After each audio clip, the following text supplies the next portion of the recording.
ಪರಲೋಕದವುಗಳ ಕಡೆಗೆ ನೋಡುವಂತೆ ನಿಮ್ಮ ಆತ್ಮವನ್ನು ವಾಕ್ಯದಲ್ಲಿ ಬಲಪಡಿಸುವ ಅನುದಿನದ ಧ್ಯಾನ. ಇಂದಿನ ಧ್ಯಾನದ ಶೀರ್ಷಿಕೆ ನೊಗಗಳು. ಈ ದಿನದ ಸತ್ಯವೇದದ ವಾಕ್ಯ: ನೋಡಿರಿ, ಕೇಡಿನ ಬಂಧಗಳನ್ನು ಬಿಚ್ಚುವುದು, ನೊಗದ ಕಣ್ಣಿಗಳನ್ನು ಕಳಚುವುದು, ಜಜ್ಜಿ ಹೋದವರನ್ನು ಬಿಡುಗಡೆ ಮಾಡುವುದು, ನೊಗಗಳನ್ನೆಲ್ಲ ಮುರಿಯುವುದು, ಇದು ನನಗೆ ಇಷ್ಟವಾದ ಉಪವಾಸ ವ್ರತವಲ್ಲವೇ?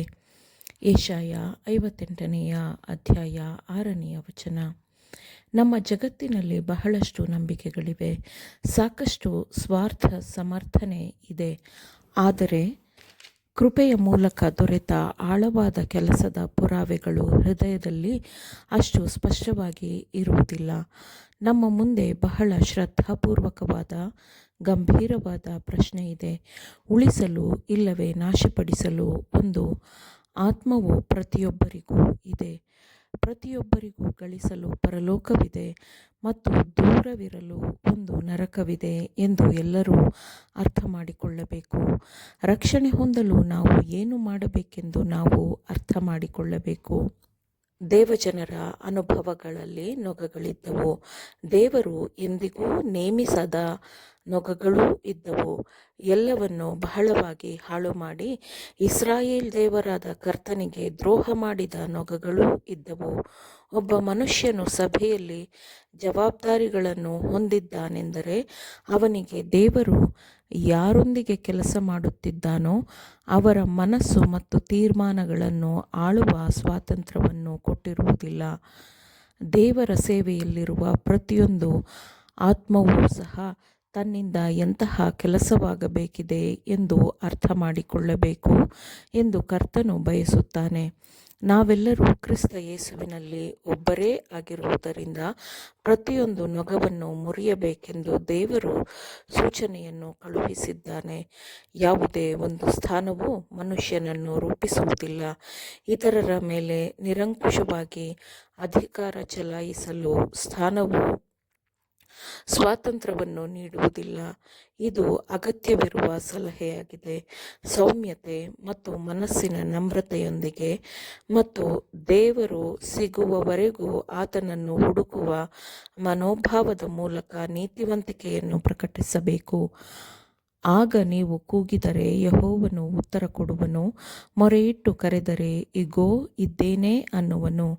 ನೀವು ನಿಮ್ಮ ಮಧ್ಯದೊಳಗಿಂದ ನೊಗವನ್ನು, ಬೆರಳ ಸನ್ನೆಯನ್ನು, ಕೆಡುಕಿನ ನುಡಿಯನ್ನೂ ಹೋಗಲಾಡಿಸಿ ನಿಮಗೆ ಪ್ರಿಯವಾದದ್ದನ್ನು ಹಸಿದವರಿಗೆ ಒದಗಿಸಿ ಕುಗ್ಗಿದವರ ಆಶೆಯನ್ನು ನೆರವೇರಿಸಿದರೆ ಆಗ ನಿಮಗೆ ಕತ್ತಲಲ್ಲಿ ಬೆಳಕು ಉದಯಿಸುವುದು, ನಿಮ್ಮ ಅಂಧಕಾರವು ಪರಿಹಾರವಾಗಿ ಮಧ್ಯಾಹ್ನವಾಗುವುದು. ಈ ಸಾಧ್ಯತೆಗಾಗಿ ದೇವರನ್ನು ಹೃದಯದಿಂದಲೂ ಮತ್ತು ಧ್ವನಿಯಿಂದಲೂ ಸ್ತುತಿಸಿರಿ. ನಾವು ಷರತ್ತುಗಳನ್ನು ನಿಯಮಗಳನ್ನು ಪಾಲಿಸಿದಾಗ ಆ ವಾಗ್ದಾನದ ನಿಯಮಗಳನ್ನು ಪೂರೈಸಲು ದೇವರ ಹತ್ತಿರ ಸಹಾಯಕ್ಕೆ ಹೋಗಬಹುದು ಎಂದು ದೇವರನ್ನು ಸ್ತುತಿಸಿರಿ. ಯಾವ ದಾರಿಗೆ ತಿರುಗಬೇಕು ಎಂದು ನಮಗೆ ತಿಳಿಯದಿದ್ದಾಗ ನಾವು ಆತನ ನಿರ್ದೇಶನಗಳನ್ನು ಅನುಸರಿಸಿದರೆ ಸಾಕು. ನಮಗೆ ದೇವರಿಂದ ನೇರ ಬೆಳಕು ದೊರೆಯುತ್ತದೆ. ಇಸ್ರಾಯೇಲರ ದೇವರಾದ ಕರ್ತನಿಗೆ ನಮ್ಮಲ್ಲಿ ಪ್ರತಿಯೊಬ್ಬರೂ ನಮ್ಮನ್ನು ಅಧೀನಪಡಿಸೋಣ. ನೀವು ನಿಮ್ಮದೇ ಆದ ವಿಶಿಷ್ಟ ಮಾರ್ಗವನ್ನು ಹೊಂದಿರಬಹುದು. ನಾನು ನನ್ನದೇ ಆದ ಒಂದು ವಿಶಿಷ್ಟವಾದ ಮಾರ್ಗವನ್ನು ಹೊಂದಿರಬಹುದು. ಇತರರು ಅವರದೇ ಆದ ವಿಶಿಷ್ಟವಾದ ಮಾರ್ಗವನ್ನು ಹೊಂದಿರಬಹುದು. ಆದರೆ ಅದು ದೇವರ ನಿಯಂತ್ರಣದಲ್ಲಿ ಇರಬೇಕು. ಆಗ ಅದು ಆಹ್ಲಾದಕರವಾಗಿರುತ್ತದೆ.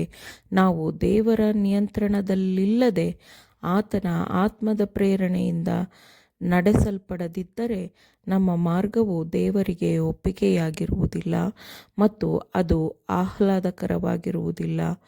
ನಾನೇ ಎಂದು ಹೇಳುವ ಶ್ರೇಷ್ಠನಾದವನೊಂದಿಗಿನ ಸರಿಯಾದ ಸಂಬಂಧದಲ್ಲಿ ನಾವು ನಿಲ್ಲಬೇಕು. ನಾವು ಆತನೊಂದಿಗಿನ ಸರಿಯಾದ ಸಂಬಂಧದಲ್ಲಿ ಇರುವಾಗ ಕ್ರಿಸ್ತನು ನಮಗೆ ಆಜ್ಞಾಪಿಸಿರುವಂತೆ ನಾವು ನಡೆದುಕೊಳ್ಳಬಹುದು. ಅವನು ಹೇಳಿದಂತೆಯೇ ಮಾಡಬಹುದು. ಆಮೇನ್.